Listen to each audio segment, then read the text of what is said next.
She was folding laundry in the bedroom when she heard her husband laughing. Nothing unusual about that.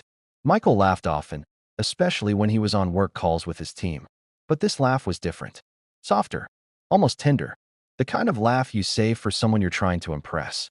Sarah paused, a towel still warm from the dryer pressed against her chest. That's when she noticed his phone on the nightstand, screen glowing. He'd walked into the garage 5 minutes ago to grab something, but the call was still connected. She could hear everything. Every word. Every breath. And then she heard the second voice. A woman's voice. Familiar. Too familiar. Her stomach dropped before her mind could even process why. Because sometimes your body knows the truth before your brain is ready to accept it. Sarah stood frozen, the towel slipping from her hands onto the bed. The voice on the other end giggled, a sound she'd heard 1,000 times before. At birthday parties. Over coffee. During late-night conversations about dreams and disappointments. But why was that voice coming through her husband's phone? Why was Michael using that tone, the one that felt like a secret language? She stepped closer to the nightstand, her heart hammering so loud she was sure it would drown out the words. But it didn't. She heard everything. And what she heard made her question every single thing she thought she knew about her life. Who was he really talking to? What were they hiding? And how long had this been going on right under her nose? Hello, friends. Before we dive deeper, let us know in the comments where you're watching from and what time is it there. We'd love to hear from you. And if you're new here, click on the subscribe button so you never miss any of our upcoming videos.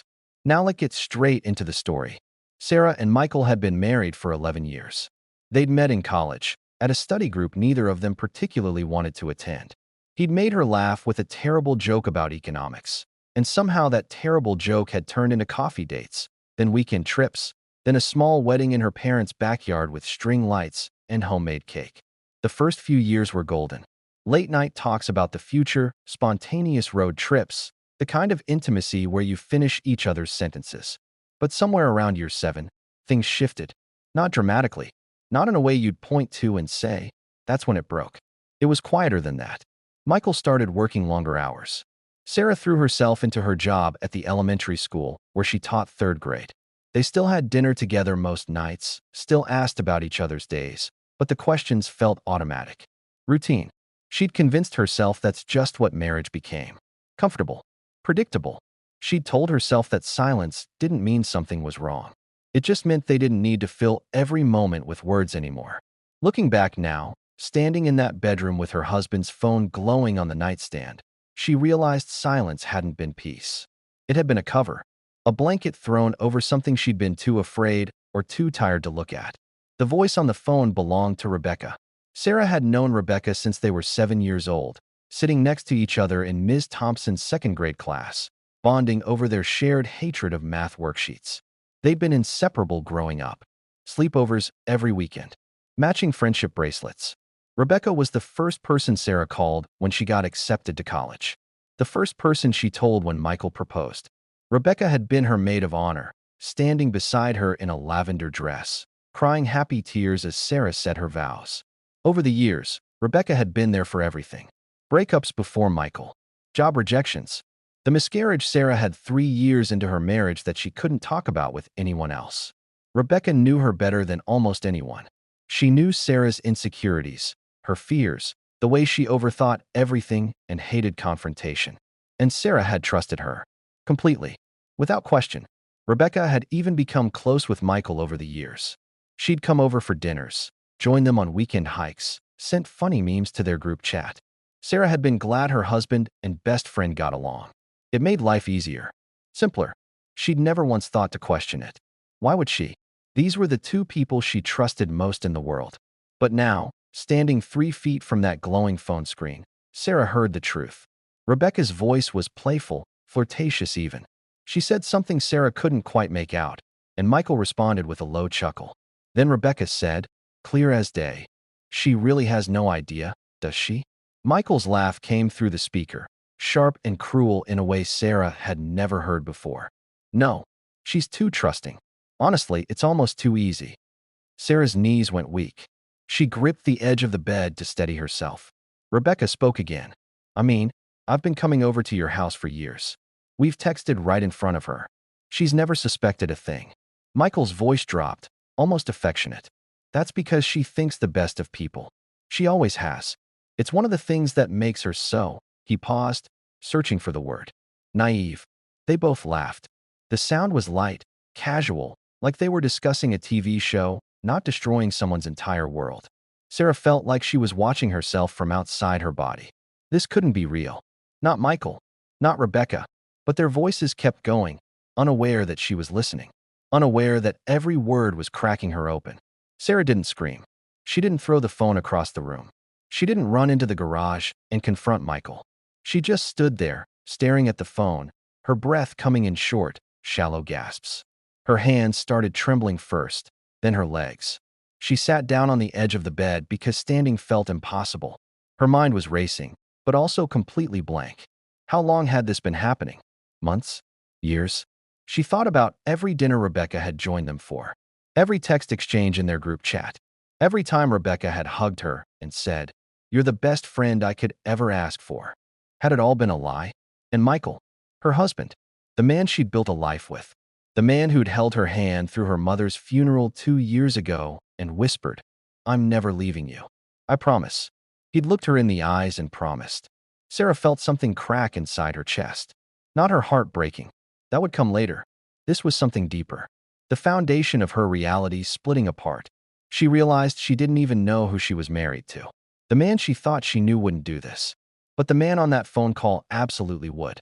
And had. For how long? She didn't even know. Sarah didn't confront them. Not that night. Not the next day. Instead, she watched. She started paying attention to things she'd been too trusting to notice before. The way Michael tilted his phone away from her when he texted. The way Rebecca always seemed to know details about Michael's work schedule that Sarah hadn't mentioned. The inside jokes that didn't include her. She watched Michael kiss her on the forehead before leaving for work, the same way he always had, and wondered if he felt anything at all. She watched Rebecca text her, asking if she wanted to grab lunch, and wondered how someone could be so cruel and so casual at the same time. Sarah started keeping a mental list. Small things. A receipt for flowers she'd never received. A weekend work trip that didn't quite add up. She didn't say a word. She cooked dinner. She asked about his day.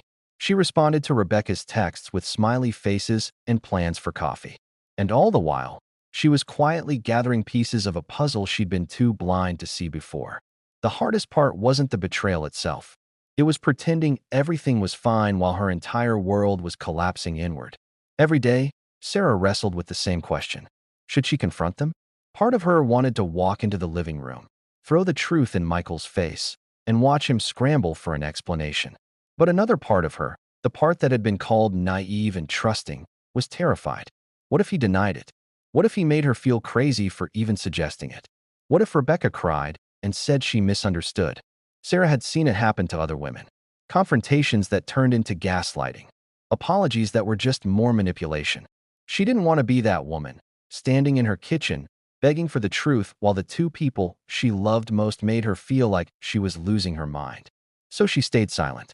But the silence was eating her alive. She couldn't sleep. She'd lie next to Michael at night, feeling the weight of his arm across her waist, and want to scream. She couldn't eat. Food tasted like nothing. She started losing weight, and when Michael noticed, he looked concerned. "Are you okay?" he'd ask, his hand on her shoulder. And she'd smile and say, "Just stressed with work." The lie tasted bitter. But what else could she say? How do you tell someone you know they've been betraying you without proof? Without a plan? So she carried it alone. The weight of knowing. The isolation of being the only one who saw the truth. The confirmation came 3 weeks later.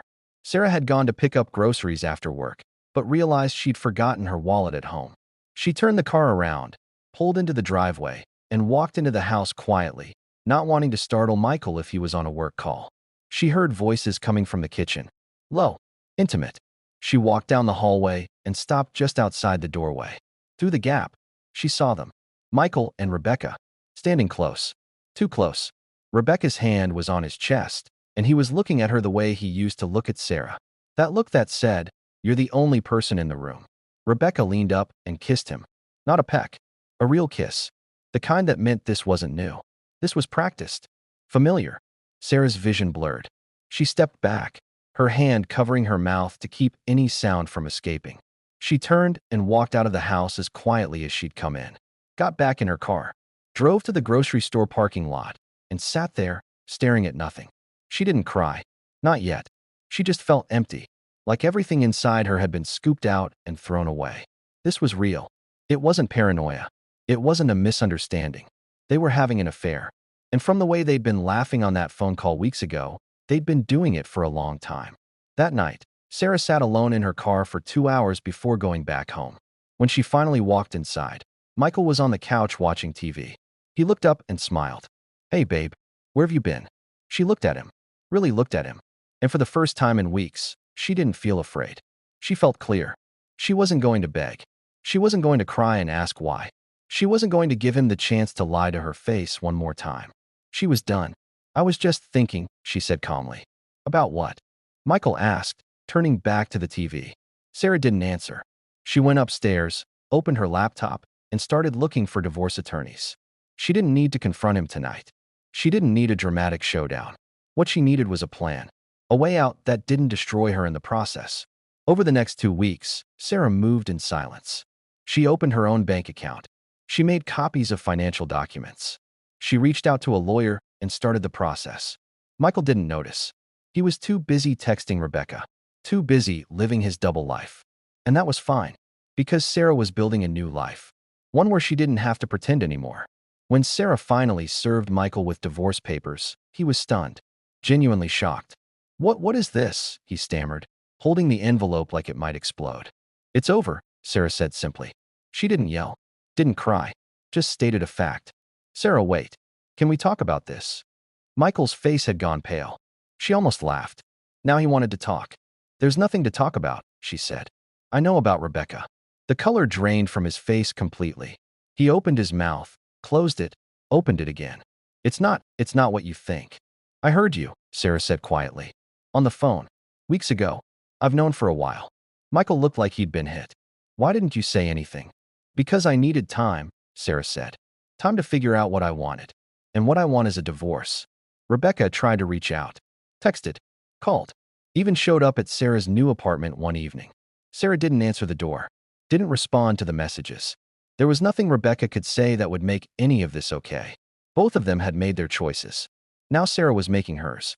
And her choice was to walk away with her dignity intact. A year later, Sarah sat in her small apartment, drinking coffee and watching the rain. She thought about that night. The phone call. The moment her life split into before and after. People had asked her how she'd stayed so calm. How she'd managed not to fall apart. The truth was, she had fallen apart. Just quietly. In the privacy of her own mind. But she'd also learned something important. Betrayal doesn't mean you were stupid for trusting. It means someone else was cruel enough to take advantage of that trust. Sarah had spent years blaming herself, wondering what she'd missed, what she could have done differently.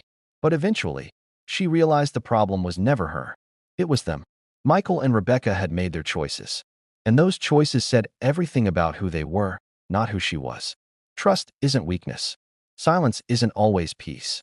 And sometimes the strongest thing you can do is walk away without needing the last word. Sarah had rebuilt her life. Slowly, piece by piece. And she was proud of that. Proud of herself. For surviving. For choosing herself. For refusing to let their betrayal define her. What would you have done in Sarah's place? Would you have confronted them immediately? Or would you have done what she did and walked away quietly? Let us know in the comments. We'd love to hear your thoughts. If this story moved you, hit that like button and subscribe so you don't miss our next one. Because trust me, the next story will leave you speechless.